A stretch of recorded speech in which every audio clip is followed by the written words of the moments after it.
बहुत समय पहले की बात है। एक महाज्ञानी पंडित हिमालय की पहाड़ियों में कहीं रहते थे। लोगों के बीच रहकर वह थक चुके थे और अब ईश्वर भक्ति करते हुए एक सादा जीवन व्यतीत करना चाहते थे। लेकिन उनकी प्रसिद्धि इतनी थी कि लोग दुर्गम पहाड़ियों, सक्रिय रास्तों, नदी, झरनों को पार करके भी उससे मिलना चाहते थे। उनका मानना था कि यह विद्वान उनकी हर समस्या का समाधान कर सकता है।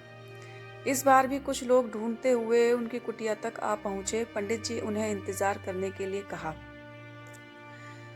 3 दिन बीत गए। अब और भी कई लोग वहां पहुंच गए। जब लोगों के लिए जगह कम पड़ने लगी तब पंडित जी बोले, आज मैं आप सभी के प्रश्नों का उत्तर दूंगा, पर आपको वचन देना होगा कि यहाँ से जाने के बाद आप किसी और से इस स्थान के बारे में नहीं बताएंगे, ताकि आज के बाद मैं एकांत में रहकर अपनी साधना कर सकूं। चलिए अपनी अपनी समस्याएं बताइए। यह सुनते ही किसी ने अपनी परेशानी बतानी शुरू की, लेकिन वह अभी कुछ शब्द ही बोल पाया था कि बीच में किसी और ने अपनी बात कहनी शुरू कर दी। सभी जानते थे कि आज के बाद उन्हें कभी पंडित जी से बात करने का मौका नहीं मिलेगा, इसीलिए वे सब जल्दी से जल्दी अपनी बात रखना चाहते थे। कुछ ही देर में वहां का दृश्य मछली बाजार जैसा हो गया और अंततः पंडित जी को चीख कर बोलना पड़ा, कृपया शांत हो जाइए। अपनी अपनी समस्या एक पर्चे पे लिखकर मुझे दीजिए। सभी ने अपनी अपनी समस्याएं लिखकर आगे बढ़ा दी।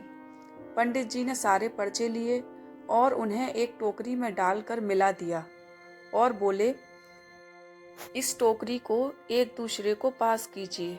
हर व्यक्ति एक पर्ची उठाएगा और उसे पढ़ेगा।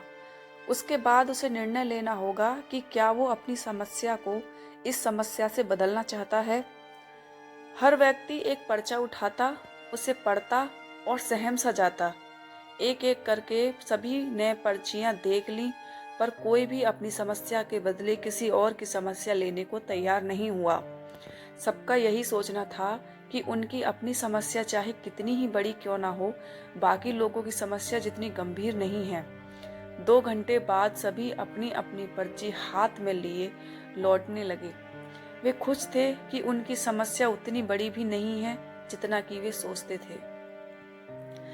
ऐसा कौन होगा जिसके जीवन में एक भी परेशानी ना हो? हम सभी के जीवन में समस्याएं हैं। हमें इस बात को स्वीकार करना चाहिए कि जीवन है तो छोटी बड़ी समस्याएं आती ही रहेंगी। ऐसे में दुखी होकर उसी के बारे में सोचने से अच्छा है कि हम अपना ध्यान उसके निवारण में लगाएं।